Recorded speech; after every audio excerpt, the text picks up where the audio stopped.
Yo, mic check. Yo, Mic check. mic check. You trying to get in the booth? Nah, I don't feel like spitting this morning. It's too early. What's up, ladies and gentlemen?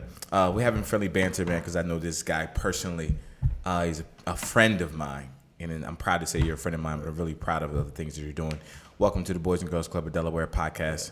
I'm Blake the Brain, and I'm here with a very, very, very special guest, Mr. Corie Priest, ladies and gentlemen. I mean, tell the people who you are. My name is Corie Priest. I'm the Community Engagement Specialist for the Delaware Department of Justice, the Attorney General's office. Did you just code switch that fast? Huh? All right, look. I know we got to stay professional here. It's tough for us, man, because we literally grew up right around the corner from each other. I grew up on Pine Street. You grew up on Jessup Street, and I mean, we used to ride the bus together. Went to Brandywine High School together. We used to crack jokes on each other every day in the morning, man. Every day. It hasn't stopped. And we're like grown adults, like married with children and everything. We're still cracking jokes on each other. But we went to the Boys and Girls Club, both of us. And I mean, first thing first, before we get into your story, how important was the Boys and Girls Club for you growing up? You know, the Boys and Girls Club, Brown's Boys and Girls Club in particular, was very important for me because when I first moved to the neighborhood from South Bridge, you know, the projects in South Bridge and moving to 23rd and Jessup, you know, I really didn't know anyone, you know, so I really had to earn my stripes, you know. And so going to Browns and Boys and Girls Club is where I balled at, hung out, you know, I met people who ordinarily I wouldn't have met if I didn't, go to the Browns and Boys and Girls Club, you know. And so it was important that I can go somewhere, someplace and feel safe, secure, and have fun, but also meet people that I knew I was going to have long-lasting relationships with. So it was important for me to kind of be there during that time, you know, that young teen years, and you know, it kind of shaped how I was going to grow up, and you know, the folks who I hung around. Absolutely. Listen, we have so much that we could talk about. I mean, we even went to college together. I forgot about that. We went to Delaware State University together, and which kind of is going to lead to the story. But right now, you're doing some phenomenal things within the community with the Department of Justice. Tell me a little bit about what you're doing right now. So I'm the Community Engagement Specialist for the Department of Justice. And so what I do is bring people together, bring people and resources together in some of our vulnerable neighborhoods across the state, not just in Wilmington or Newcastle County, but as far as Sussex County and Delmar, you know. And so we found a need to address issues before they happen, I suppose, right? So when you think about the Department of Justice, you think about the prosecution side, you think about investigators and things of that nature. Right. And that's after someone has committed a crime. You know, they go through the prosecution side of the criminal justice system. And so they brought me on to kind of address, you know, reentry efforts. You know, how do we resolve cases through reentry efforts rather than saying, hey, you know, this person needs X amount of years in jail, when really we know they need the help, the cognitive therapy, the treatment, the mental health, the substance use stuff, you know. So my role there really is to embrace pre-entry. Like, I love re-entry, but pre-entry is where it's at, right? How do we keep people from going into the criminal justice system? So, you know, we have various events. Like, I'm doing a back-to-school resource fair next week at Helen Chambers Park on the 19th. And so we're bringing resources for school-aged children and their families. You know, I do empowerment walks, walk the communities and just listen to people. And as they talk, we respond. You know, we walked the east side several times, 4, 5, 6, 7 times, and then it was like, hey, there's nothing for the kids to do. So what we did was brought the resources to the kids. Right. You know what I mean? So we kind of respond by listening. You know, and you know, the only reason why I'm there is because, you know, my story and my background and the things I've experienced, and they felt the need to hire me. You know, which was pretty dope. They hired you. Somebody gave you a job. It was in high school. He brother couldn't find it. No, I'm kidding. Nah, that's good. I mean, like you said, they hired you for your story. I mean, you have an amazing story, a whole redemptive story. and we can kind of dive into that. But before we even go there, I see you out here. You out here, what they say, shaking hand, kissing babies. I see you out here. You making moves, man. You just met the president. Like a couple of weeks ago. Look, we got together a couple of weeks ago. He dropped a humble brag. He was like, I was like, yeah, where you meet the president at? He was like, man, where I meet the president at? What event was that? I was like, oh no, what you say? I can't remember what you said. Nah. I was like, what you do last week? He was like, I was at some event. Oh yeah, that's with the president. That's how it was. That's how it was. Yeah. So how was that? Nah, it's pretty dope experience, right? So one Sunday I was just chilling in the crib. Kid you not? Don't know some real stuff, right? And I was chilling in the crib and I got a phone call like 7:00 from the White House. Like, so it's a 202 number. I'm like, man, I don't know if I'm gonna answer that, right? On a Sunday. Right. So I picks up. They're like, hey, this is such and such from the White House, and I'm like, we want to invite you to this Joe Biden's address on voting rights. What do you think? I said, absolutely. You know what? I can't pass that up, right? Yeah, you can't. And so it's Tuesday. I'm like, you calling me on a Sunday for a Tuesday event? And Was it down in D.C.? It was in Philly. It was at okay. the Constitutional Center. Right. And man, get up there, man, and so I get up there, and they were like, hey, you're not on this list. It was like 3 lines you can go into. I'm like, oh, they played me, right? So I get out here, fully suited and booted. Right. And then I'm like, hey, they're like, hey, you're not on the list. I'm like, all right, cool. We're going to figure it out because y'all got me here. Right. They're like, nah, you supposed to be on this other list. I'm like, oh, Other yeah. list? I said, what's the other list? They're like, nah, you're going to have like VIP access. Oh, humble brag again. I mean, like, and I'm just saying. I got you. Okay, I got you. You know, so we get in there and they're like, hey, you know, it's like seating area. And, you know, I'm like really 3 rows from the president. Wow. And then, you know, he's giving his speech on voting rights. I'm big on voting rights, right? You know, as a person who's real my advocacy is around reentry, empowering Black and brown communities, you know, empowering my people to be great. You know, so it was only fitting that I be at this event because, you know, they're compromising our voting rights, you know what I'm saying? And so I was just in awe. But then because for some reason or another, Blake, everyone's coming to me like, who are you? Like, I'm like, no, I'm not. Close. No, I'm not Corie Booker, right? Yeah. My name is Corie, but I'm not Corie Booker. I'm Corie, but I'm not Corie Booker. Right. You know, but it was a pretty surreal experience, right? And you get to see, you know, some folks from Delaware, and we spreading love because Delaware is in the building. You know, you get to see. I saw Philadelphia Freeway, and I seen him at 2 events that week. So I was like, yo, it's meant to be. And he has a great message and story too. But then coming around, like, you know, Joe Biden's here, President Biden's here, and I'm like, shook his hand. I said, Corie Priest, and Corie Priest, and it was like, man, you don't really know me, right? But literally, I suppose they vet you out and they're like, hey, Corie Priest have been in the or whatever how it was. But the guy makes you feel like you guys know each other. Like really, it's like the 3rd or 4th time meeting him, and every time it's like you really know me. Like it seems like anyway. Right.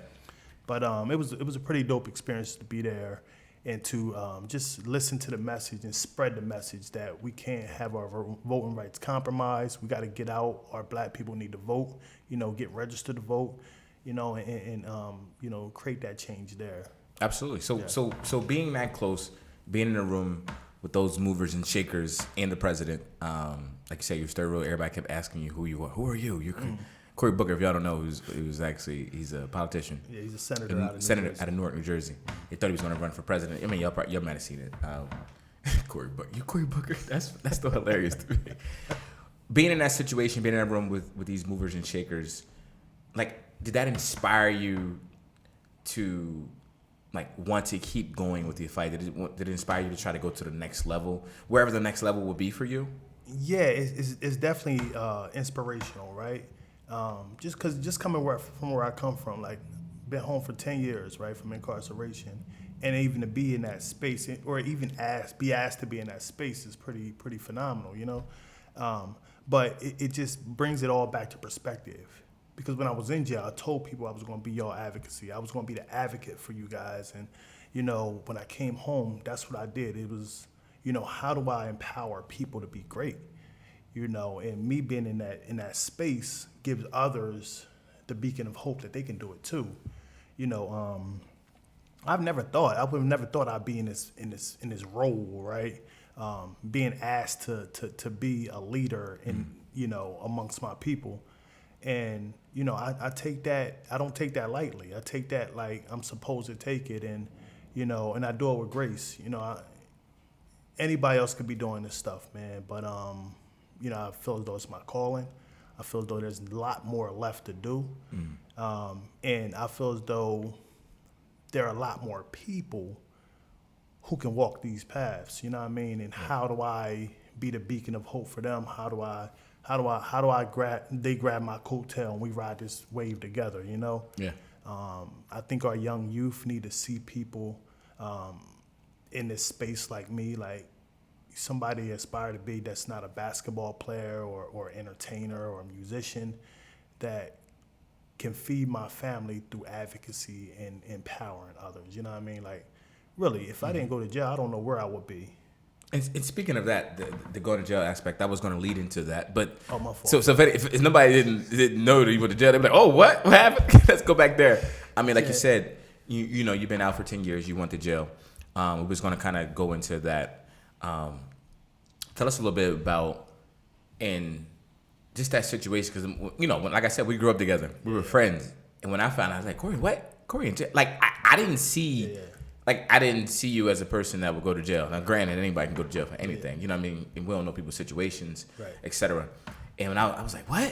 Like that's my guy. I'm like, what for? So tell us a little bit about that situation, what you were incarcerated for, and we're gonna dive into that because that's so important to your story, because my main thing is failures and goals, and how we make mistakes and how we can use that to fuel it and to build upon that. But talk about that, like that situation. Yeah. So I was arrested 2008, December 5th, right? 2008. Yeah, 2008, okay. And so they kicked in my door. They arrested me for trafficking marijuana, 65 pounds. A couple other things. So I pled guilty to one count of trafficking marijuana, right? So in 2008, well, I guess a couple years prior, I got into the weed game, selling weed throughout the state or whatever.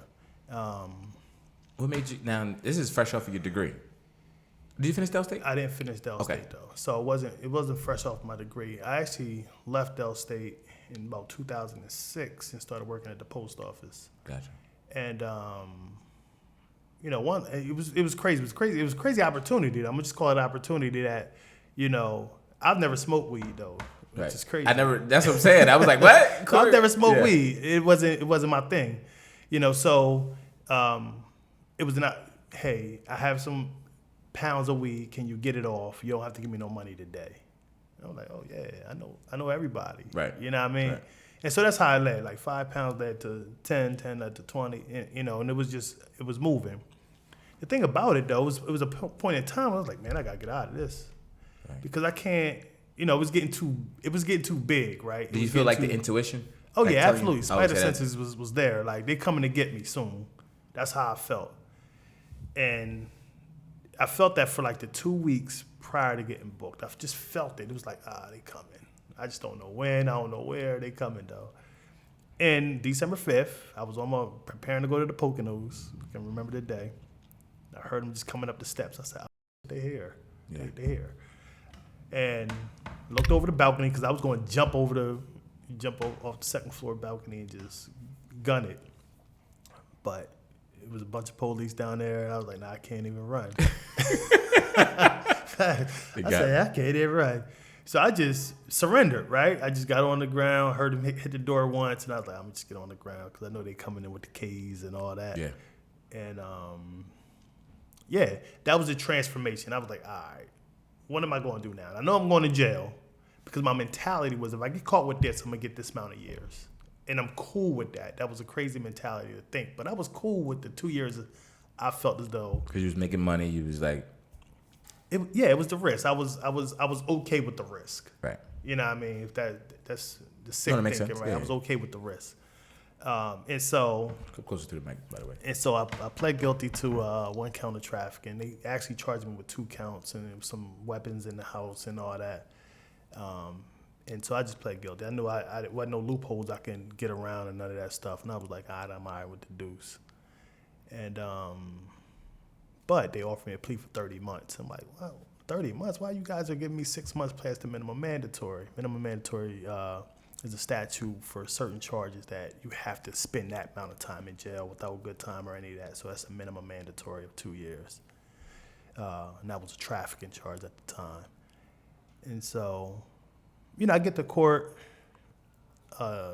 July 20th. But in between time, I was on my priest road to redemption. I don't know if you remember the T.I. Road to Redemption. He's on MTV doing the Road to Redemption and all that. So you're out on I'm out on bail. Out on bail. Yeah. And that was December 5th. December 5th. And then you didn't go back to court until July 20th. July 20th. Okay. Yeah, so I bailed out the day before Christmas, December 24th. And I was like, damn, what am I going to do? Like, what is going to be my new identity? A lot of people didn't know I sold drugs. I myself included. A lot of people didn't know, right? I was just moving. But I had to figure out who I was going to become afterwards. Mm-hmm. You know what I mean? It was a deliberate, intentional purpose, right? So I created a reading program at Pulaski Elementary. I had a group of students, the Gifted Hands Reading Group. I took those students to see Dr. Ben Carson that summer. They kept pushing my date back. I kept asking them to push my date back because I needed to go see Dr. Ben Carson because the students, the kids, was going to love it. Like, we read his book, then we go meet him. So those were the ideas, my ideas. I said, we're going to read this book because he was, at the time, was like my idol, the first black neurological brain surgeon. Right. Can join twins, separate them, boom, boom, boom. And so took the kids to him, man. They were just in heaven, bro. Like, the crazy part about it, I ain't even had no L's. I said, we're going to Baltimore. I put them in the car. Right. Like, facts. And so, you had no license and you just drive the kids around. Drive the kids around, like. Go ahead. We ain't gonna talk about that. We ain't gonna talk about that. Some other stuff. Yeah. But it was all good though, because the impact I had on these kids, man. Just because I wasn't always right doesn't mean that they can't experience what right is like. You know what I'm saying? And then, I get to court on July 20th, and I'm like, asked my lawyer, I said, there's no way she can knock 6 months off this time. He was like, nah, at this moment, she's just an administrative assistant. I said, all right. So I get to court. Mr. Priester, you understand these charges? Yes. Are you accepting this plea without prejudice? Yes. He's like, well, why are you guys giving this man 6 months past the minimum mandatory? And they came up with, Mr. Priest is responsible for X amount of pounds of, marijuana in the state of Delaware, There were guns involved, a lot of money involved, blah, blah, blah. And she was like, no, I'm going to just give him 2 years. Wow. And I knew at that moment, I was like, somebody's watching over me, right? Mm-hmm. God is watching over me. He knows that, she can't do nothing about the minimum mandatory because that's a legislative issue, But she could do something about this other 6 months y'all just tacked on, So the prosecutor did their job, judge did their job, her job, and, I was just there to, ride the wave, a wave that I didn't like. Then I go to jail, and it's like, okay, this is home for the next few years, Like, what am I going to do? Who am I going to become? What is my purpose? And I knew jail couldn't be purposeless. I knew it couldn't be non-useful. It had to be useful and purposeful for me. So I realized that I can ball, so I'm on the pod balling. Always had commissary. I can read legal mail, read people's mail who couldn't read. So I was like the advocacy. I was like the advocate on the pod. I was like the therapist on the pod. I was almost everything, right? And I didn't talk about the game. I ain't talk about what I did in the streets. I didn't talk about none of that because it didn't matter. Right. What mattered was we're all in here not with our families. We're all in here either fighting cases or sentenced or, we're all here in the desperado mode, like trying to figure it out. And so survival mode. Survival mode. Yeah. Absolutely.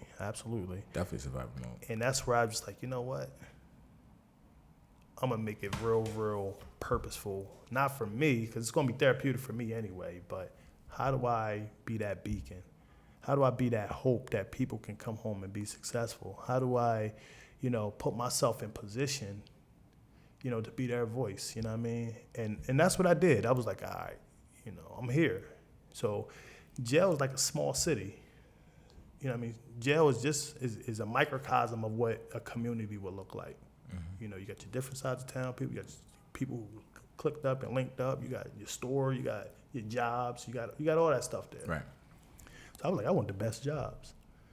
Best jobs came with commissary. You know what I mean? I worked in commissary, worked in booking and receiving, worked at the loading dock, and I knew every job was going to be better than the next one because it was going to allow me opportunities. So once I get to the loading dock, that means I can go outside and cut grass. That means I can be a trustee, a building worker, a mandatory worker. So that's what I did. I said I want the best jobs. I'm going to hang around the right people because the people that's going to get you jammed up. You know what I mean? So to hang around the right people, change your mentality, your thought process, and knowing what your purpose is. You know what I mean? So I didn't look at jail as punitive. I looked at it as God put me here because other people need me here. You know what I mean? For a better, a better outcome in the future. And that was my whole mentality. You know what I mean? Don't get caught up in nonsense and just do what I need to do because if I can't get it right here, I can't get it right at home. You know what I mean? And that was my mentality. And I came home and I was like, look, I want to be the best at whatever I'm doing. Right. You know what I mean?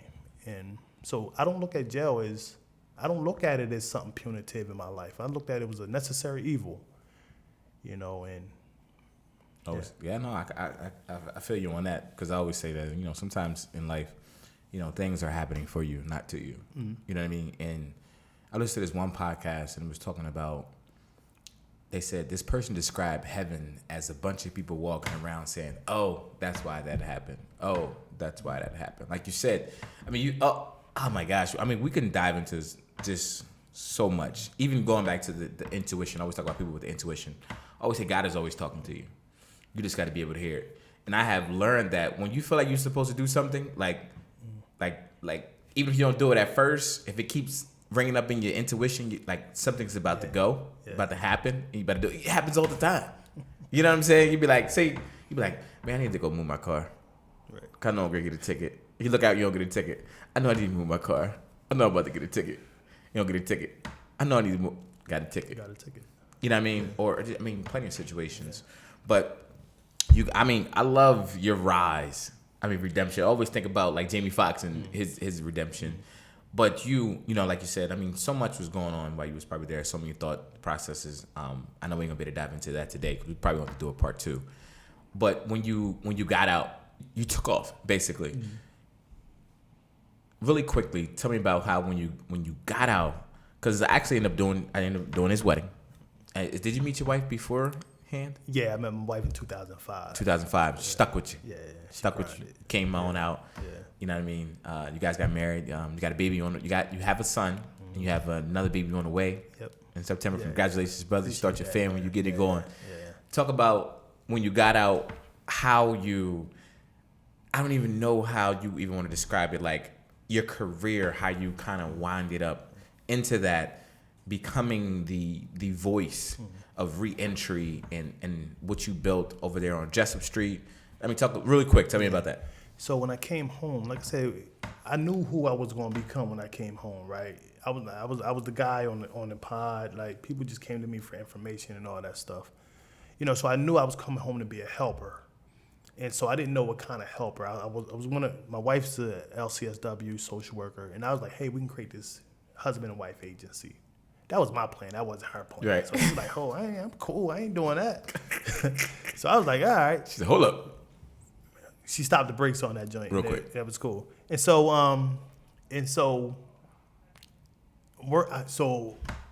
I got a job at Connections. And it was helping people with mental health and substance use disorder, medical issues. So, all these, comorbidity issues and things of that nature. So, it was the best job because it was like people who were casted aside now are getting the services they need. It was the best job for me with no book work or nothing. I didn't have a degree in that stuff. It was just my life experiences. And so, Did you feel at that time, like, because at the time you were fresh out, did you feel, did you empathize with them more because of the situation that you went through? Yeah. Definitely.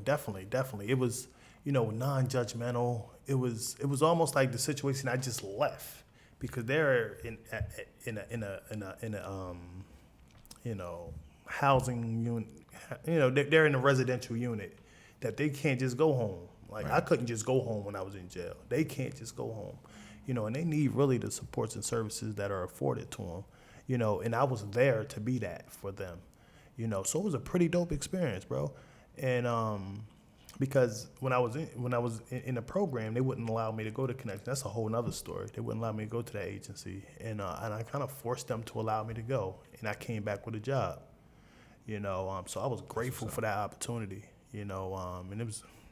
So that's a whole different story for a whole another day, though. But it was a story of resilience. You know what I mean? You can't tell me no.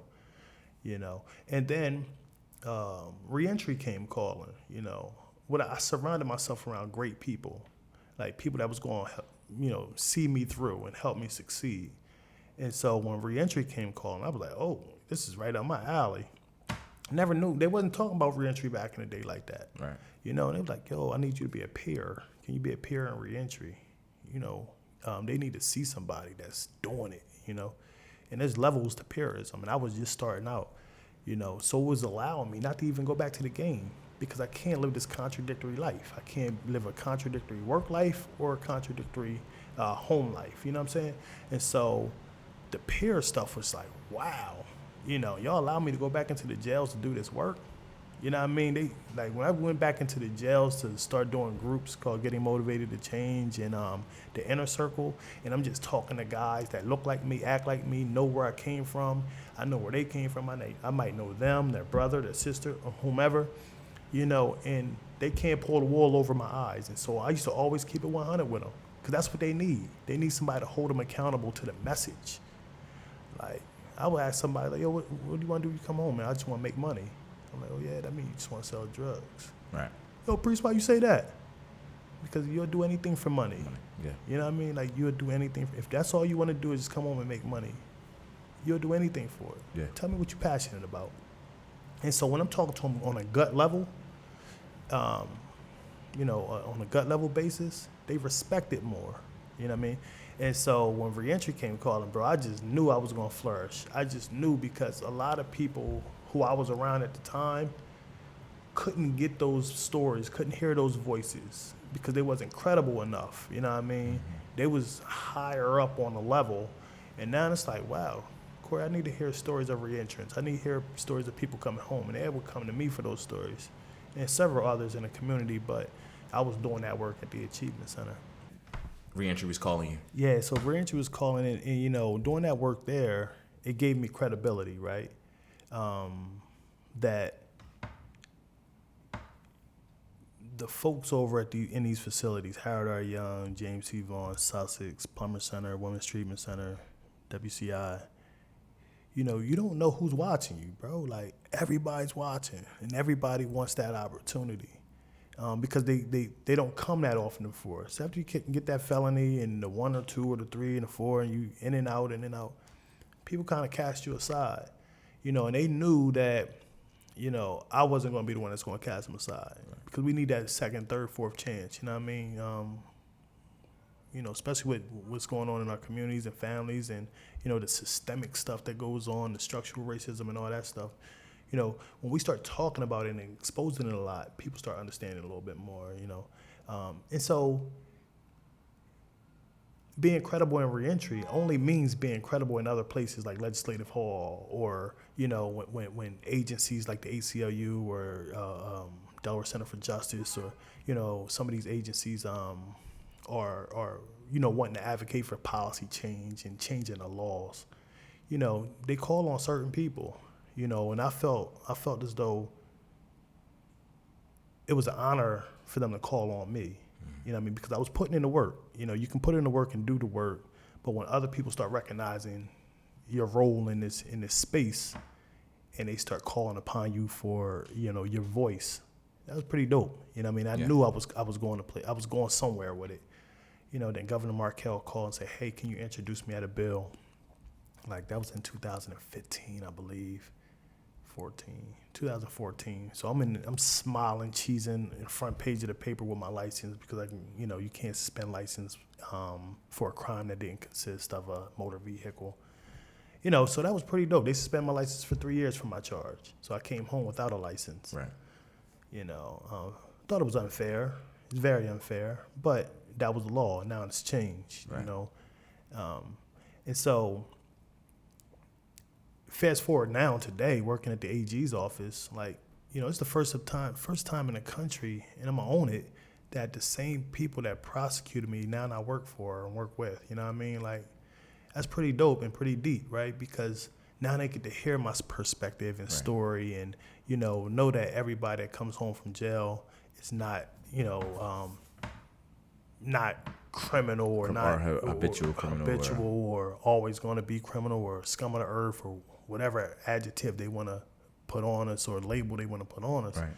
You know, you can come home and be whoever you want to be. You can be great, and you can have people follow your path and in your footsteps. And, you know, I'm doing things now like, I'm like, wow, this is happening. Like, you know, speaking to law schools all across the country or prosecutors all over the country talking about fair and just prosecution or, you know, innovative ways to prosecute, you know, alternatives to incarceration. Like, those things never really existed, you know, especially in-house. Like, you know, going to the, you know, Superior Court Judges Retreat, getting a standing ovation. You know, hey, we never gave anyone a standing ovation. Like, you know, and it's just being proximate, you know, getting close. You know, Brian Stevenson says it all the time, you know, meeting in the margins. And so, you know, I don't take the stuff lightly, bro. It may seem like it's easy to me. It doesn't seem like work because it's a passion and it's a calling, you know? And that's where I'm at with it, bro. Like, I mean, when we talk about the pursuit of happiness, I'm happy, bro. Like, and that's because I'm doing what I want to do. It's allowing me to feed my family, you know, but it's also allowing me to be the voice and be the hope and be that person that these folks that may never come home are living their lives through. You know what I mean? Like, it's crazy. Okay. Listen, I'm like, so my next question would be for you. Like you said, I mean, you're doing so many things in this journey. You're happy, which congratulations, man, on all the success with it, man. You know, we always support each other. Even though we crack jokes, we always supported each other for real. Yeah. Now that people look up to you now, right? People who just came home, you're doing this, you know, you help them with re-entry. How do you handle certain situations where someone is struggling with re-entry? You know what I mean? Like, personally, like, how do you, like, do you look at this is a real question because we got to think, we got to ask ourselves real questions about our community where we grew up at, because you can't save everybody. Everybody can't go. Right. You know what I mean? Everybody's not going to be able to go.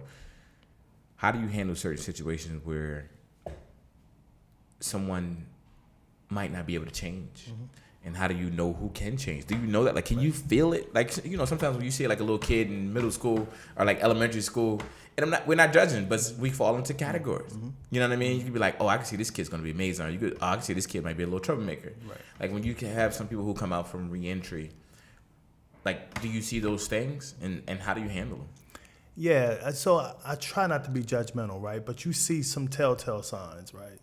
And I didn't mean to cut you off. No. From a judgmental perspective, I always tell people it's a difference between being judgmental and being observant. And like I said, I don't judge people. I mean, I'm not gonna be look at the situation for what it is. Yeah. You know what I mean? So how do you handle those situations? Like you said, you're not judgmental. But Because, you know, I think everybody has the capacity to change, right? Everybody has the capacity to evolve and be different than they were yesterday, I believe, with the right situation, right? You know, when people started doing this work, they'd be like, hey, just get that guy a job and he'll stop committing crimes. That's a fallacy. That's Absolutely not true. You know what I mean? And so people, I still know people who are still in the mix. They'll tell you everything, and I meet people where they're at, right? Some people aren't ready yet. You know what I mean? Mm-hmm. Some people are ready, but just don't know how to get there. Some people don't have the right people in their corner. So I just take people for what they show me and who they are. And if they're not ready today, they might be ready tomorrow. You know what I mean? Like, and that's just what it is. I've had some people, who have been stuck in their ways for years and years and years and years and years. And then one day it just clicked. Mm-hmm. I need help. I need to go to rehab. And then go to rehab and come back and be a whole different person. There are some people you might say, I don't know about. And sometimes I say that too. I don't know about. They're just not at that point where everything's clicking for them to overcome those obstacles. You know what I'm saying? So, and a job might be it for somebody, and I just say they the low risk people. I deal with all high risk, mainly. Like, they really experiencing some traumas, some tribulations, some family issues, some substance use, mental health. And, I think the biggest change come from enhancing the lives of high risk people. You know what I mean? So you might have some people who aren't ready yet. You know what I mean? But that doesn't mean they're not going to be ready tomorrow. Right. You just don't know it. Or, right. You just don't know it. You know what I mean? But if they come and ask for the support and resources, you give it to them. You know what I mean? In hopes that something's clicking. Yeah. Listen, man, I know you got to go. Like I said, we could probably talk for hours and hours and hours. But before we get out of here, I want to ask you one question. My main thing is overcoming obstacles. I love people who overcome things. And you have overcome so many obstacles in your life, and you push forward. What was the hardest part in this journey for you to overcome? It could be on any level. It could be personal. It could be, anything. I don't know what was difficult. You know what I mean? Being in this, for me, it's dynamic, right? It's not like a singular issue. It's dynamic, I think the most difficult thing is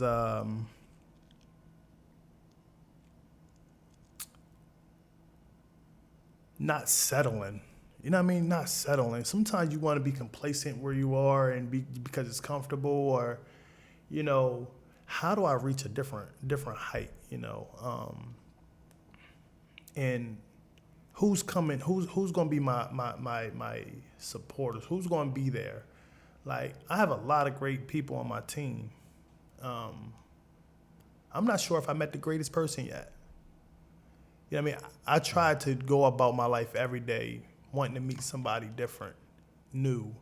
I always see these quotes called "no friends, no more friends," and no more this, no more that. Or I got it. No new friends. No new friends. Which makes no sense. I don't understand that. Yeah. Because maybe my next friend, other than my wife, she's my best friend. But maybe my next friend is my best friend. I'm not sure yet, right? But I got a great team. And how do I keep advancing and staying relevant, right? It's difficult. Do you have struggles with those thoughts? Like, when it comes to success, because I think when you're going for something and say you get it, right? And then we always ask the question, well, what's next? Mm-hmm. You know what I mean? Because when you become a certain type of person where you become pursuing of a goal and a dream or whatever, right? And you reach it, and it's like, okay, well, what's next? Yeah. Like, do you have thoughts of that? Like, I do. Fear of complacency, or the fear of success, as they call it, because once you get to a certain point in life, it's like, okay, what do I do next? Certain people want certain things, and it's like, all right, now you got it. Now what's up? What do you plan on doing next? Right. And maybe they don't know what to do, and they actually kind of have a fear of actually reaching that point because they don't know what they'll do after that. Yeah. Like, do some of those thoughts kind of run through your brain? For me, I've been at the AG's office for since 2019, April 2019, and one of my fears is that in my mind, there's a lot more work to be done, right? And there's other opportunities that might be on the horizon. And so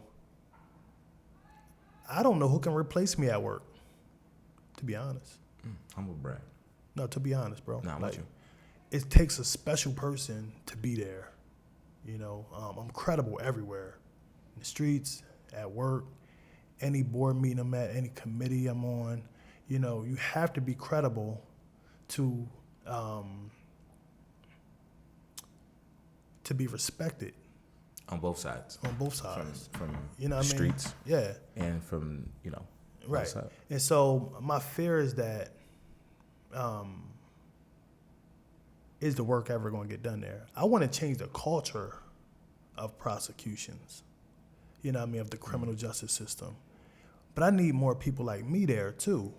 You know what I mean? Because in order to change the culture, you got to bring the people who are affected by the egregious system to be there. You know what I'm saying? The same mindset. And so I need people there that's on the same wave, you know what I mean? Black and brown people inside of our courtrooms, you know. And so that's my fear, really. I love where I'm at. I ain't even gonna hold you, like, because there's nothing like it. You know what I mean? There's nothing like it. And so I don't know if I answered your question, but in this journey, there was no fear. You know what I mean? Mm-hmm. There was just thoughts on how to make it happen, but there was no fear. I didn't know I was going to be here, and when you're doing great things happen unexpectedly. You know what I mean? Mm-hmm. Like, hey, I want you to be a part of this, or can you give us some information or advice on who we should bring along? And you know, yeah. Yeah, 'cause I can go on, bro. Like, I know. And I was just like, look, man, I didn't put food on a lot of people's plates or a lot of people's tables in our state, bro. Like literally made sure people ate at night, whether it was get them a check, and whether it was getting them benefits, whether it was linking up with the Food Bank of Delaware and addressing some of these, food disparities in these certain neighborhoods and throughout the state, like. I made sure a lot of people ate at night. Right. You know what I mean? I don't take that lightly. That's a pretty dope thing to accomplish. You know what I mean? And so yeah, it's I don't know. Nah, man. I try not to be like, because I know where I came from. Man. I came from Southbridge Projects in 2030 Jessup, and it don't get no, the belly of the beast. Right. You know, you gotta be special to maintain in those areas, you know what I mean? No doubt. And to be, I've never changed, you know what I mean? I've been the same person since I can remember. Right. You know, and the fabric is always going to be there. You know, the fabric is always going to be there. I'm never going to change who I am and what I stand for. And I hope that when people, and I don't consider myself, I don't know. I just do what I do. You know, some people might say I'm successful. I just know where I wanted to go. And I know I needed to know who was going to be a part of my dream team. Like, this is 92, you know what I mean? I got the dream team with me. And they're going to make sure that I must be successful, but I'm always adding pieces. You know what I mean? The dream team just ain't stopping 92. They won the gold this year. You know what I mean? This is 2021. You feel me? Like, new players, new coaches, new eyes, new ears, so that's where I'm at with it. And how can I be that for somebody else? There it is. You know what I mean? Listen, man, I appreciate you. I appreciate your journey. I'm glad I'm able to clap for you instead of crying for you. And what I mean by that is I'm glad I'm able to see you go on and be at certain events, and I'm able to clap for you when they say your name rather than cry for you at a funeral, because you turned your life around. Appreciate that. You made it happen.